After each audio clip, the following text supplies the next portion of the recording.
અંબાજી પગપાળા આવતા શ્રદ્ધાળુઓ માટે ત્રિશુળીયો ઘાટ એટલે આખરી પડાવ કે જ્યાં આવતા જ ભક્ત કમ્પ્લીટલી થાકી જાય છે, કારણ કે અહીંયા ચઢાવ છે અને દૂર દૂરથી આવતા હોય. અંબાજી તો અહીંથી નજીક છે, પરંતુ જ્યારે ત્રિશુળિયા ઘાટ ઉપર ચડવાનું થાય ને ત્યારે કમ્પ્લીટ થાક લાગે છે. પરંતુ એ થાક ઉતારો હોય તો અહીંયા ત્રિશુળિયા ઘાટ ઉપર એક ચાની કિટલી આવેલી છે. છેલ્લા 42 વર્ષથી આ પરંપરા અને આ સેવા 42 વર્ષથી અહીંયા ઉપલબ્ધ છે.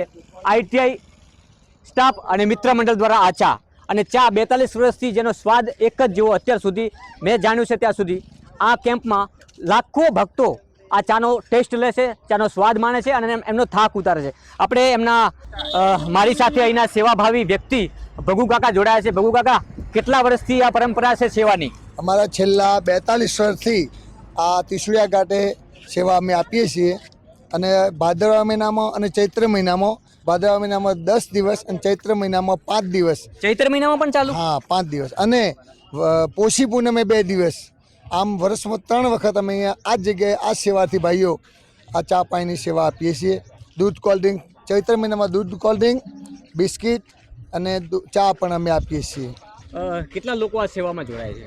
અમે લગભગ પરમેનન્ટ 250 અને વધુ ભીડ હોય એ વખતે 500 માણસ સુધી અમારે સેવામાં જોડાયેલો હોય છે. લાવો ને ચા પીએ તમારી. હા, પીઓ. લાવો ચા, લાવો ચા, લાવો ચા.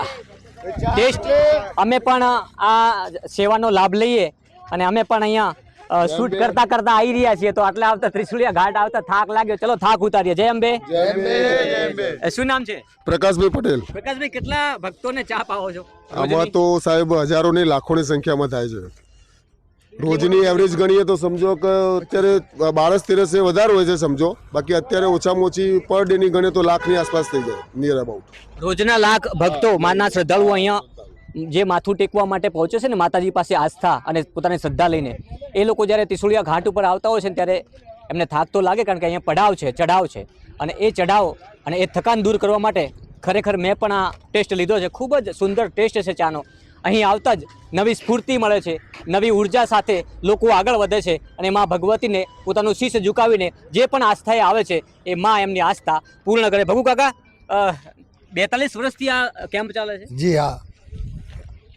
કેટલા લોકો જોડાયેલા શ્રદ્ધામાં તમારી? શ્રદ્ધામાં અમારા 250 માણસો પરમેનન્ટ અને બાકી વધુ જેમ ભીડ થાય એમ 500 માણસ સુધી અમારા સ્વયંસેવકો જોડાયેલા જ છે. અચ્છા, શું નામ છે ભાઈ આપનું? ઉદિત પટેલ.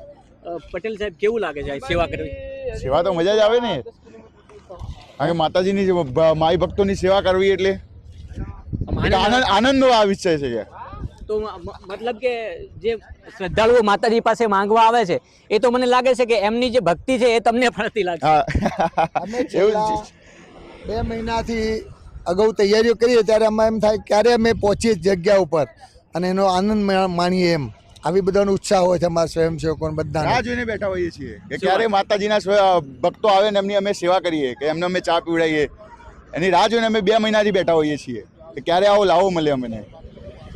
નમસ્કાર મિત્રો, ખાસ કરીને રાહ જોઈને બેઠા હોય છે કે ક્યારે મા ભગવતીના ભક્તો અહીં પહોંચે અને અમારી આ ITI સેવા કેમ્પનો લાભ લે. અને સેવા માત્ર એવું નહીં સમજતા કે માત્ર ચા પીવડાવવાથી થોડું કંઈ થવાનું, પરંતુ આ ચામાં એવો ટેસ્ટ છે ને કે તમને અહીં આવતાની સાથે જ એક નવી ઉર્જા મળશે, નવી શક્તિ મળશે અને ટૂંક જ સમયમાં માના દ્વાર ખુલશે તમારા માટે.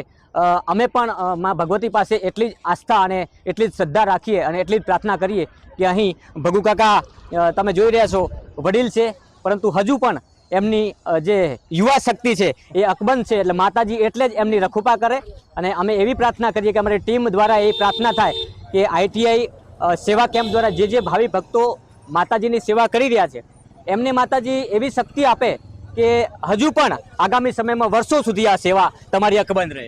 જય અંબે, જય અંબે. બહુ આનંદ, સર્વની ઈચ્છા માં પૂરી કરાવે. જય જય અંબે.